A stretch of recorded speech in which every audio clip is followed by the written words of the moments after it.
So we're going to start with groundwork, and there's going to be 4 videos in 4 sections for each part of the horse that we move and for each exercise.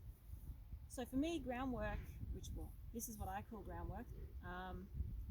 This is your bread and butter. This is where training a good horse, a good soft horse starts. So many times I get people say, oh, you know, it takes ages to teach flexibility in the neck, to get a half pass. This should be basic flexibility to me. And for me, this is how we start.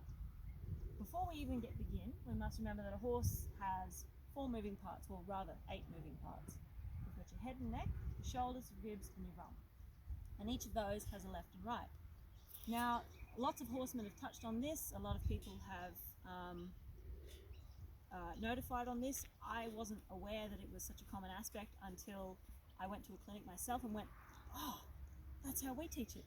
But because we teach it differently, it's become part of the staple of incorporating all different types of methods, and now I've found that this is what works best for me.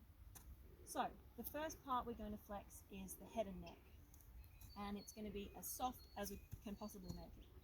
So many times I see people leading their horse and they've got it hard on the horse's mouth, making sure he can't get away, and he's pulling and he's horrible, can't stand it. So the whole time, you'll see me throughout the entire process of any horse that I do, there won't be any pressure on that. I like to have what I call happy ropes, and a happy rope looks like that because it's got a big smile in it.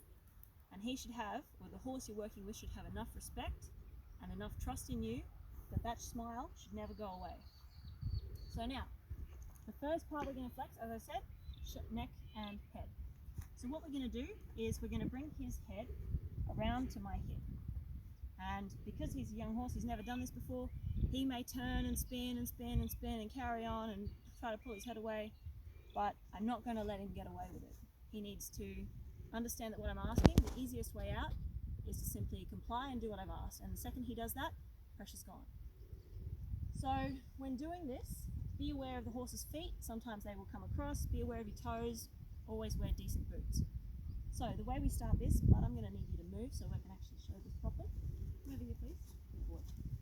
The way we start this, hand on the wither, elbow into the shoulder. Steady, bud. Steady, bud. See, already he doesn't really understand what I'm asking, and that's fine. That's totally okay. He'll understand by the end of it.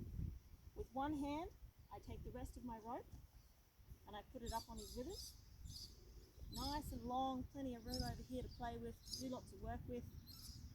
And all I'm going to do is I'm going to simply put my fingers, put 2 or 3. I apologise for that cut in the video, but I had to cut it there because a great big fighter jet flew over and you absolutely couldn't hear anything. So the rest of this video is going to be in voiceover because the wind picked up and you won't be able to hear anything if I don't do it like this.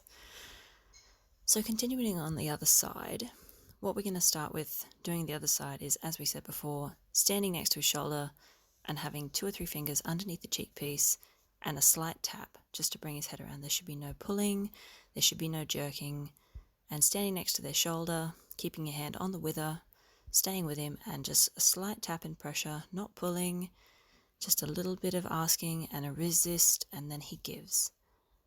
Notice how he gives that little bit of an extra inch. That's what we're looking for. Every time we ask the horses to do these kind of exercises, they need to complete it 3 times without having any stuff-ups. So if he moves his feet, he has to start again from number 1. So he's done it once perfectly, he's done it the second time, he's done it right, and he's done it the third time. I already did it the third time. So moving over to the other side, we go once over, 1, 2, 3, tap, tap. And he didn't quite give, he was pulling against me, he hasn't quite given, and he's still not given. There's a little bit of testing it, and the pressure, he realizes he'd rather turn his head the other way, and he's not allowed to do that, so we're just staying with him, not releasing the pressure, continue asking him to bring his head around. It's up to him to work out the difference between you asking him to move his head and him moving his feet on his own. And now he's worked it out, so he comes around and relaxes. Excellent. So now he's worked that out.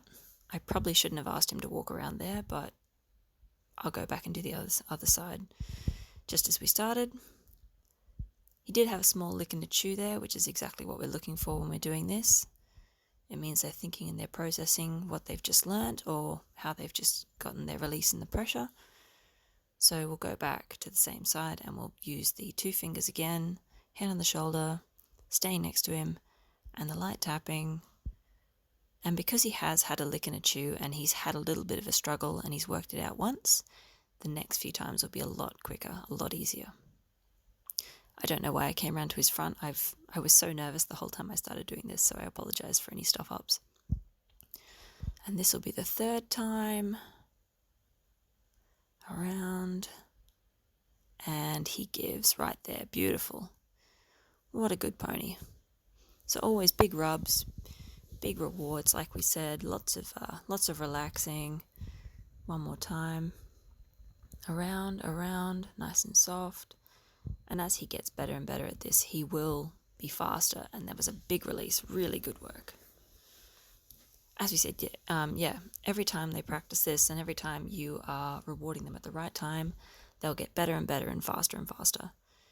In a few days' time, we'll record the same difference. We'll record the same exercise all in one big video, and we'll see the difference.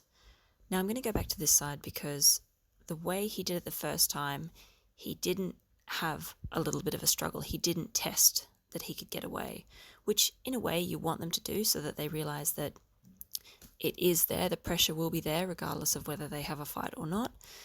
Now I haven't even asked him to move at all. I haven't even begun the lesson, and he's asking me to get away from this side. He doesn't want me there. He'd rather if I moved away. He's looking for a way to get me to leave him alone on this side. So before we've even started the exercise, he's already, arguing with me. But we just persevere and go along nice and quietly. And as we said before, up there, 2 or 3 fingers under the cheek piece. And just bringing it round slowly, gently, starting the lesson. Good stuff. Big licks, big chews. See, he's already had one struggle and realised that, she won't go away. The pressure will be there nonetheless. So the second time, coming around, beautiful. Well done, gladiator. And the 3rd time, nice and quick. Around and gives. Good horse. What a good horse. So that's a good way to start your flexing. Isolating the head and the neck. Little tiny taps. No reefing, no pulling, no jerking. And that's how we soften our head and neck.